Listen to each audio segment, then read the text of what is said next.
Pangdam 2 Sriwijaya Majen TNI M. Naudi Nurdika mengungkapkan rencana pemecahan wilayah Kodam 2 Sriwijaya pada syukuran HUT Kodam 2 Sriwijaya ke-79 Selasa 7 Januari 2025.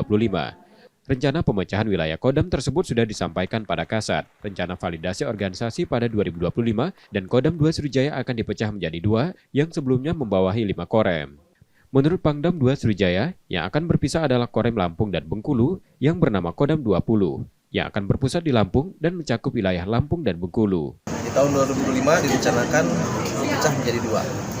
Ini sudah kita paparkan kepada Bapak Kasat, dan saran kita di Sumbangsel ini akan dipecah menjadi dua.